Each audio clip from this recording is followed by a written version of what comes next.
News, सच जरूरी है।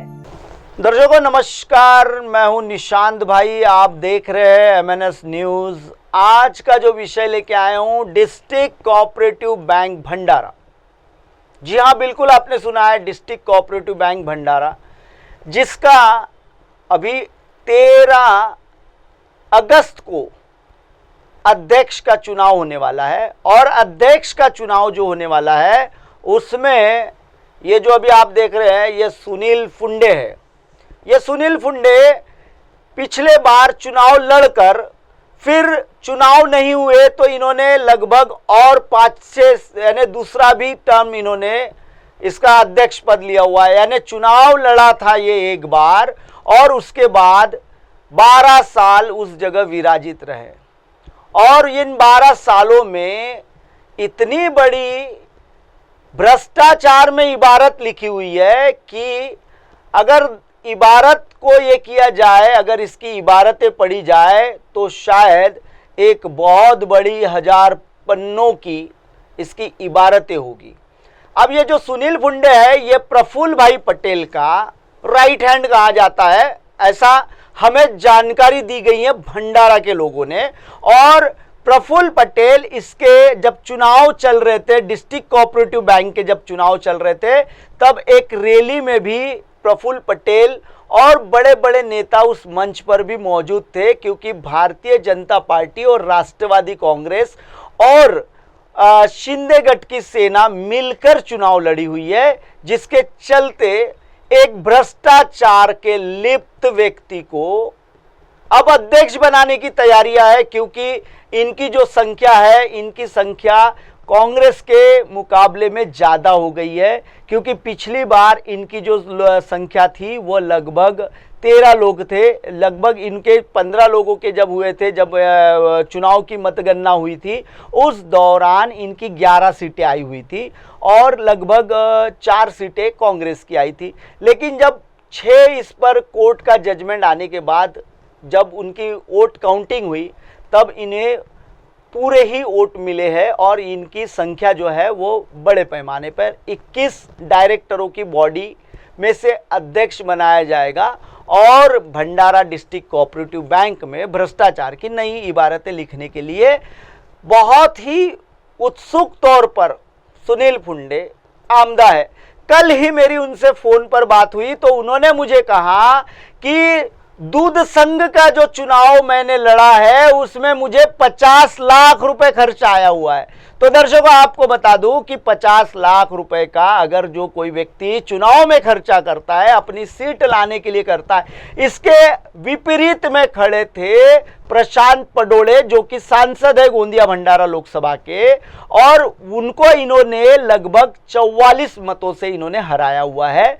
और दर्शकों आपको बता दूं कि अब इन पर क्या भ्रष्टाचार के आरोप लगे हुए वो आपको बता देता हूं। 1,34,00,000 रुपए का जो डिस्ट्रिक्ट कोऑपरेटिव बैंक की शाखा है सानगढ़ी में भ्रष्टाचार हुआ। अब वो भ्रष्टाचार होने के बाद उसकी जांच होती है। जांच होने के बाद चुनाव सामने रहने की वजह से इन्होंने अभी तक के एफआईआर दर्ज नहीं कराई है और अभी तक के कोई भी उस पर एक्शन नहीं ली गई है। दर्शकों आपको बता दूं कि अभी जो आप ये वीडियो देख रहे हैं, ये वीडियो बहुत ही यानी इनके बहुत सारे राज खोलने वाला वीडियो है। 2020, 21 और लगभग 22 में और 18-19 में इन लोगों ने किस तरीके से किसानों को लूटा है वो मैं आपको दिखाने वाला हूं। दर्शकों अभी आप जो देख रहे हैं इस कॉर्नर पर एक जो कॉलम है, वो कॉलम मैं आपको दिखा रहा हूं। ये कॉलम है, इस कॉलम पर लिखा हुआ है कि इनका जो बीमा होता है, ये जो कॉलम है ये बीमे का कॉलम है, ये बीमे का कॉलम है। और ये 18-19 का इनकी जो संस्थाएं के माध्यम से जो नाबार्ड का जो लोन बांटा जाता है किसानों को, उनसे इन्होंने 18-19 में इन्होंने बीमा लिया हुआ है। और वो बीमा कैसे लिया हुआ है? सीधे तौर पर, यानी जो इतनी उनकी जो रकम है उस रकम के आधार पर इन्होंने बीमा लिया हुआ है, बीमा कराया नहीं, बीमे की पैसे की ली हुई है। एक संस्था ने एक सीजन में इनको 2 बार लोन दिया जाता है, क्योंकि गोंदिया और भंडारा जिले में 2 फसलें ली जाती है, एक बारिश की फसल होती है और एक धूपकाले की फसल होती है। तो दोनों फसलों के दौरान किसानों को लोन की आवश्यकता होती है, जो कि क्रॉप लोन कहा जाता है। और क्रॉप लोन जो होता है वो बगैर ब्याज के होता है, और इसी के चलते किसान सोसाइटियों से अपना लोन लेते हैं और किसी साहूकार के पास न जाते हुए अपना स्वयं लोन संस्थाओं के माध्यम से लेते हैं। लेकिन उस किसान को पैसों की जरूरत होती है तो वो पूछता तक के नहीं है कि बीमा कितने रुपए का निकला है और बीमा कब मिलेगा।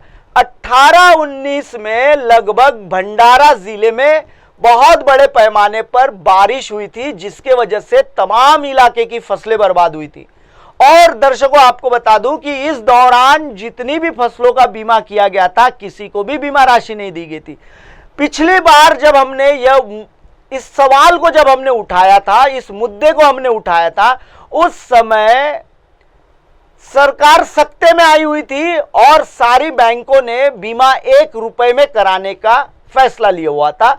और अभी जितने भी लोगों ने लोन लिया हुआ है उनका जो बीमा होता है वो 1 रुपए में किया जाता है। लेकिन ये उस समय एक संस्था 1,48,000 रुपए का बीमा निकालती है एक सीजन में। 2 सीजन में ये होते हैं 2 लाख, लगभग आपको बता दूं कि यह होगा 2,96,98,000 रुपए का इनका बीमा निकलेगा एक संस्था का। ऐसी भंडारा जिले में तमाम संस्थाओं के माध्यम से बीमा निकाला गया है और करोड़ों रुपया सुनील फुंडे ने बीमे के वसूले हैं, संस्थाओं से वसूले हैं और उनका कोई बीमा नहीं निकाला हुआ है। तो कितना बड़ा भ्रष्टाचार किया गया है। अब मैं आपको दर्शकों बता दूं कि जो सुनील फुंडे है, इसे 13 तारीख को डायरेक्टर, अभी तो डायरेक्टर बना हुआ है, उसे अध्यक्ष बनाने की तैयारी हुई है। और प्रफुल्ल भाई पटेल ने स्वयं अपने भाषण में इसी के एक चुनाव की जब रैली थी उस कार्यक्रम में कहा था कि जो सुनील फुंडे है यह काफी पारदर्शिता से चलते हैं। मुझे दर्शकों बताइए कि 1,34,00,000 रुपए का हाल ही में भ्रष्टाचार हुआ है, उजागर हुआ है। आखिर क्यों सुनील फुंडे उस पर मामला दर्ज नहीं कर रहे? क्योंकि कहीं ना कहीं काले हाथ तो इनके भी है। साथ ही दर्शकों आपको बता दूं कि ये जो बीमे का मामला है, इस बीमे के मामले को लेकर अगर जनता जागरूक हो जाए और एक पिटीशन दायर करे तो ये जो डायरेक्टर वगैरह है ये रास्ते पर आ जाएंगे। दर्शकों, फिलहाल वक्त हो चला है ब्रेक का। ब्रेक से लौटने के बाद बताऊंगा मैं किस तरीके से और एक धान की संस्था ने लगभग 36 लाख रुपए की धोखाधड़ी की है 16 किसानों से। बने रहिए मैंने। हाय हेलो नमस्कार, मैं हूं पंकज विष्णु और आप देख रहे हैं MNS न्यूज। आप देख रहे हैं MNS न्यूज, सच जरूरी।